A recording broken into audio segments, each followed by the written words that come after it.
welcome back to Jay's Brawl Call, everybody. Visiting with Dana White, the president of the UFC, for an extended interview, being very generous with his time. It's July 4th today while we're taping this, and he's in the middle of the expo. Want to thank you once again for your time. I know how busy you are, so thanks again, Dana. Let's talk about the Freak Show. I am a huge fan of MMA. It's something that gives me goosebumps, and I can remember I was working at Disney at the time. I had a game show I was doing, and I would literally, in between takes, drive to Blockbuster and go see where I was on the line. They had a list you had to sign to try to get a UFC VHS tape. Right.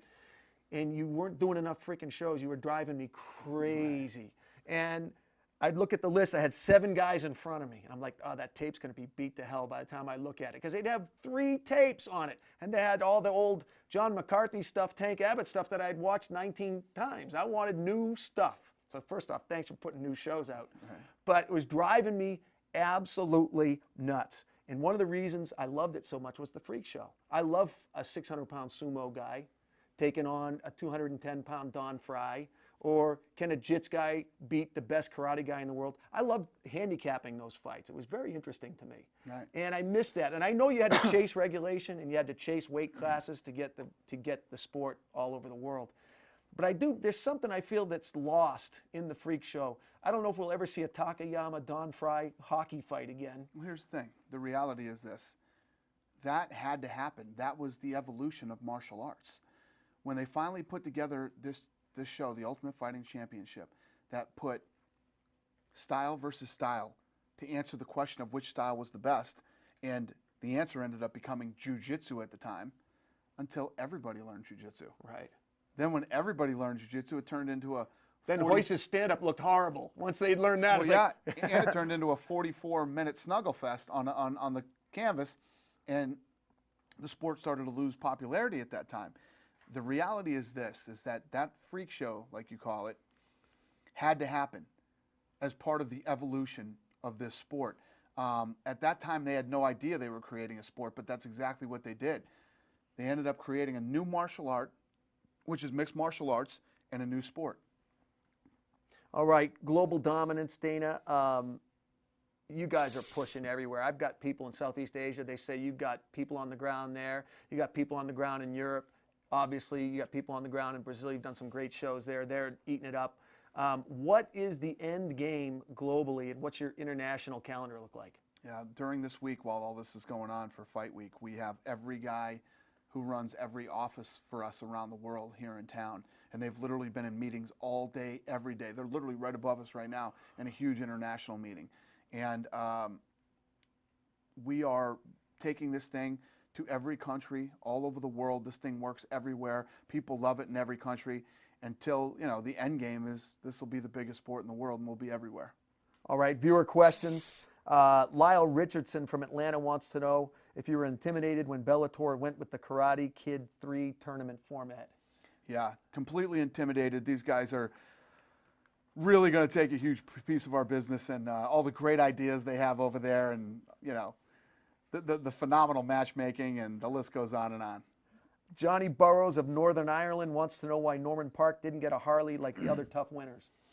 That's a good question. Well, I think the people who are getting the Harleys are the winners here in the United States. That was the UK versus Australia.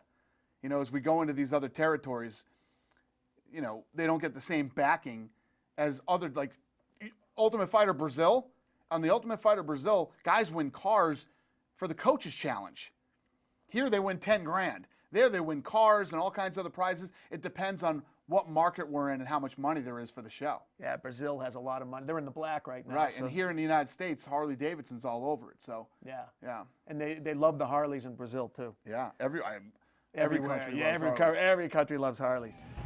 Jay's Brawl Call is brought to you by Healthmate Saunas, the leader of the sauna industry since 1979. HealthmateSauna.com. AKO, American Knockout Wear, where shadows become legends. And CNP Professional, the ultimate in sports nutrition. CNP Professional, because it works.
What's your opinion of Dana White? I like the fact that he drops the F-bomb a lot. He likes to keep it real. I mean, he's not like the choir boy getting up there. You know, I really like what he's done with the UFC. I mean, I've been hook, line, and sinker with it. Pretty much everything he's done, from getting the fights to putting the expos. I've been to about 4 live events, The Ultimate Fighter. I mean, all the things that he's done for the sport have just been amazing. Do you know who Dana White is? Yes. What do you think about Dana White? He's a pretty good fighter. Kelsey McDonald of Seattle writes in and asks why you let Fitch go. Why did you let Fitch go? Do we still need to ask that question? She did. Well, She Sweetheart- said he was a top 10 fighter. Why'd you let him go? Sweetheart, he's not now. He left the UFC and just lost to a guy who wasn't in the top 10. I said, you know, his skills are declining. He's not the fighter that he was. And then sure Was enough, there an excitement factor? Did that come into play, I the think, excitement I factor? think there's a lot of things that came into play in the Fitch thing, but the number one thing was that his skills were declining. He's 36 years old. His skills were declining, and you know, it was a business decision that I didn't think Fitch was the fighter that he was, and then he went out and lost in 45 seconds, guillotine choke to a guy who wasn't even ranked in the top 10. Gil Diaz of VXI in the Philippines wants to know if you're going to do a show in the Philippines or in China. Yeah, well, we're doing the Ultimate Fighter in China right now. We already did a fight in Macau, China, which was the most successful event they've ever done there. And now through that, we got a deal to do more fights there.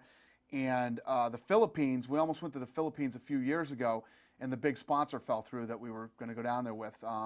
But yeah, we know how big that market is for us. Big market. They love the sport. They have great arenas. I think you'll get good support there. Steve Montgomery out of ATT, American Top Team, Coconut Creek, wants to know, what is the number one thing, Dana, that a fighter can do to catch your eyes and your ears? Well, first thing you got to do is be exciting. Be exciting. Get a good win streak going. And the easiest thing that you can do, get a 4, 5, 6 fight win streak. Try out for the Ultimate Fighter. Go and try out for the Ultimate Fighter. That's about it. All right, speed round. 1 or 2 word answers. 1 or 2 word answers. Bjorn was able to do this, by the way. Okay, so no pressure. Okay. Best ref. Best ref is Herb Dean. Herb Dean. Worst ref. Mazzagatti. I knew you were going to say that. Best state for MMA. Best state for MMA. God. Best state for MMA. Probably California. California. Yeah. Is that where you Yeah. enjoy doing the shows? It was a hotbed for mixed martial arts for a long time, and yeah, we've had some great shows there. Nice. Worst state. Worst state? Yeah. Florida. Florida. Why Yeah. is that? For some reason, we in Florida, it's tough to sell tickets down there. It's crazy. Interesting. Interesting. You've said this before, but I'm just might as well ask you again. Best current MMA pound for pound fighter. Anderson Silva. Okay, over all the others. Best fighter ever, boxing and MMA included. Best fighter. Again, Anderson Silva. Anderson. I just think Anderson Silva is unbelievable what he's able to do, and especially at 38 years old. Astounding. Floyd Mayweather. 1 word. He's a lunatic, man. I don't know. He's a good fighder. He blows, You guys get along? Oh yeah. Yeah, Well, we have our moments where we do and we don't. Yeah. You know, Floyd is a very. I'll give it to Floyd. Nobody works harder and nobody promotes. He keeps his body in great shape all the time. Promotes the shit out of himself. You know, I respect Floyd. Roy Nelson. This is a tough one because you're in the middle of negotiations, but you never pull punches. Yeah, it's I can use 2 words. A durable knucklehead. How's that? Durable knucklehead. Rampage. Rampage. If I had to pick 1 word for Rampage, I'd say hilarious. Rampage is hilarious. When he's on, and he's not being a lunatic, he's a very funny guy and a fun guy to be around. Ronda Rousey.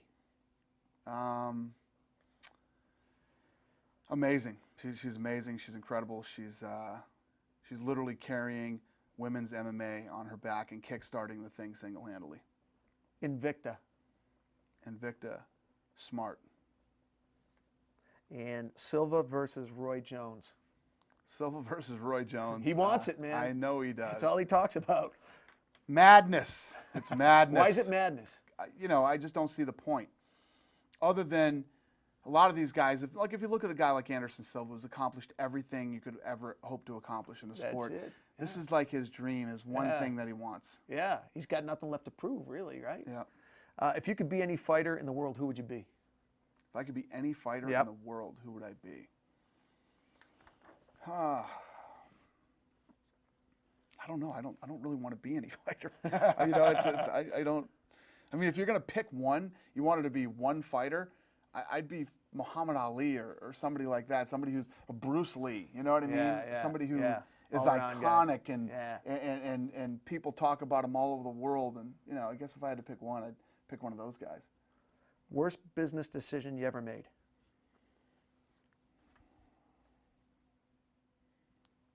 Worst business decision I ever made.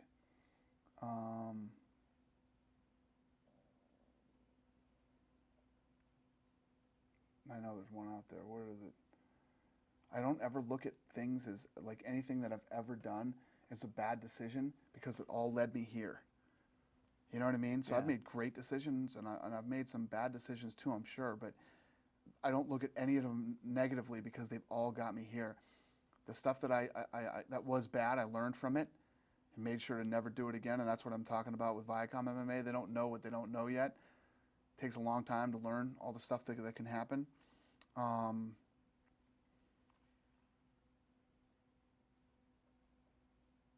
think the worst business decision I ever made was when we first bought the UFC. I literally pumped everything into Tito Ortiz.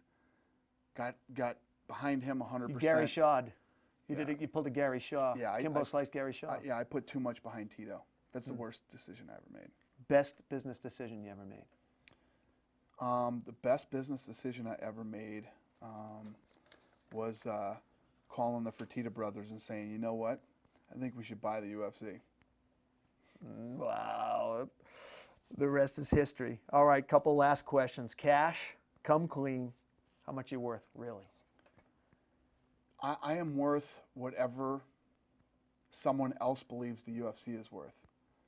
So if you went out onto the market and you wanted to sell the UFC, say the UFC was for sale, whatever the UFC would end up selling for is what I would be worth.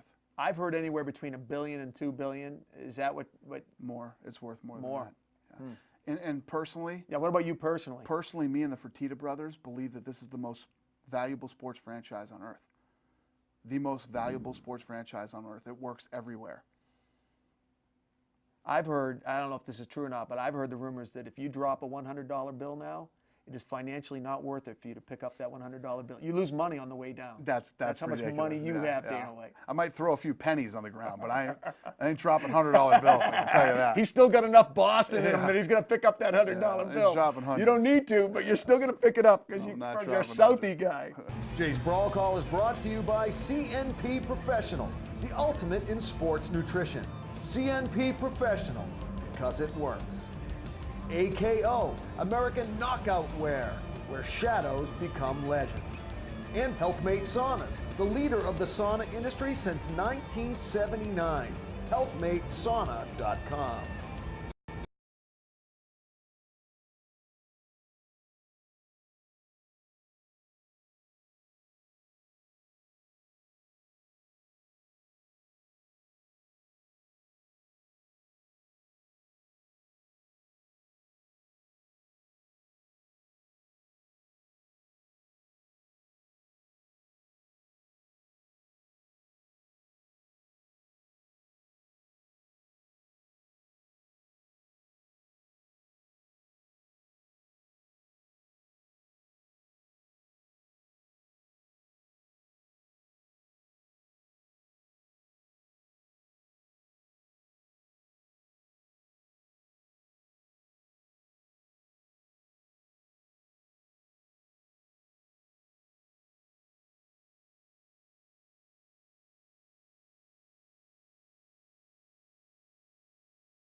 What's your opinion of Dana White?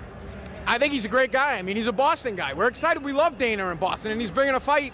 I think August 16th is going to be a fight. August 17th is going to be a fight in Boston. We love him. He did a lot for the city. Listen, he did a lot for the city, but he also did a lot for MMA. He's brought MMA from, the UFC was gone, and then Dana White brought it back. And, from my son to kids in Massachusetts across the country, everybody's into wrestling now. They're into jiu-jitsu, Muay Thai. It's big. Dana really brought it back. We're talking about Dana, of course, and you guys have a long history. He was managing you way back in the day. What are your thoughts on the big man? Man, look what they did. I mean, him and Lorenzo and Frank, man, they took this sport to a whole other level. Dana White, I think he's doing a good job. I got to see him last year, took a picture with him, so that was awesome. Was he a nice guy? He was nice. I told him I was Native American. He was excited about that. Do you guys know who Dana White is? No. No, I don't know. Dana White, he has his flaws. All right, where do you see the UFC in 10 years? Where we are now, it's same. Everything that we're doing right now, exactly the same, only in more countries, bigger, more well known. Our gym business will be huge by then. A lot of other ancillary things that we're working on, with the UFC. We just started this company, Ultimate Poker. It's the first real online poker company where you can actually bet real money and it's legal. And I saw a fitness infomercial with Dolce. I thought, wow, you guys are doing everything. UFC Fit is really cool. Yeah. We're really getting into a lot of other ancillary things and other, contrary to popular belief, other ancillary things that will make fighters a lot more money too. Beautiful. I know that's going to be music to their ears. One final question, Mr. White. I know it's going to kill you. You're going to hate it. But eventually, there's got to be some kind of retirement. And I know that presidents are famous for getting us into wars without an exit strategy. But something tells me, knowing you, you've got an exit strategy. What's the retirement look like, and when would that be? I'm only 43 years old, and I still love what I do. I'm not even close to being burnt out or anything like that. And I don't consider myself a very arrogant person, but this is probably the most arrogant thing that I ever say, as I honestly don't think that anybody else can do it. The plans that me and the Fertitta brothers have for this sport, I honestly don't believe that anybody else can pull it off. Viacom isn't going to do it. Anybody else who pops up overnight isn't going to do it. Me and the boys need to stay in this One thing. FC in Southeast Asia, they're trying to make a play. Yeah, but nobody's going to do it on the level that we're doing it. Nobody's even near the level that we're on now. The things that we've done and the things that we're planning on doing, there isn't anybody out there. I don't care who they are, what they've got behind them. It's not what this isn't what we do 24/7. And we're the ones that are forging the way. They're all cruising in the wake, which isn't a bad thing. You know what I mean? It's like when I say this, about Viacom or One FC or anybody else that's out there. Yeah, it's a fact, number one, and number two, it's not a negative thing. Viacom has proven they don't mind living in the wake. They'll ride in the wake. They don't have to be. They had the WWE too at one point. They let the WWE go. They have no problem with being at the back of the line. Jay's Brawl Call is brought to you by AKO, American Knockout Wear, where shadows become legends. CNP Professional, the ultimate in sports nutrition. CNP Professional, because it works. And HealthMate Saunas, the leader of the sauna industry since 1979. HealthMateSauna.com.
What are your thoughts on the big man, the head honcho, the big cheese? Your thoughts on Dana White? Well, you're not going to get any dirt out of me. And I can tell you this right now, that Dana treats me like a son, like a brother, like a best friend. Last night I went to Dana's house, watched the fireworks, and to my knowledge, I was the only non-family member there. So Dana's like a dad sometimes, he's like a brother sometimes, but great guy, and he's put this sport where it needs to be, and done some great things in the UFC, and not just in the UFC, in the sport in general of MMA. Do you know who Dana White is? Yes, he is the president of UFC. What do you think of him? He's pretty cool, is what I think. And you know, one of the best Dana stories I have is I texted him one time and said, you know, Dana, I'm running this national charity organization to help veterans get jobs, and I was wondering if you'd be interested in having a meeting with me just so I could tell you what we're doing, and maybe if there's ways that the UFC can help me accomplish this mission. And he's a busy guy. He gets a lot of texts, he gets a lot of phone calls, he gets a lot of emails. 5 seconds later, I get a text back, says, absolutely, here's my secretary's number, schedule something, and we held a meeting. And so, you know, that's the kind of guy Dana is. You know, if he tells you he's going to do something, he's going to do it. He's direct, he's to the point, and he will work for everything he wants in life. And he's worked an awful lot for this sport, and you can see the result. Well, Dana White, has been an absolute pleasure. It's July 4th as we're taping this year in the middle of your biggest expo ever, which is absolutely crazy and off the hook. And I can't even begin to imagine how busy you are for you to sit down and take this much time with us. I know the viewers at home on Tough TV, on Punch TV, on Root Sports, on Direct TV, on Comcast Sportsnet, all the networks we're going to be airing this on. Really thank you for this. You've given us some good insights, and we found out a little bit about your earlier days, and we heard some new stuff, and we really appreciate you, your thoughtful responses, and thanks for spending the time with us. Pleasure. Thanks, Dana. All right. Thank you. Jay's Brawl Call is brought to you by Healthmate Saunas, the leader of the sauna industry since 1979. HealthmateSauna.com. AKO, American Knockout Wear, where shadows become legends. And CNP Professional, the ultimate in sports nutrition. CNP Professional, because it works.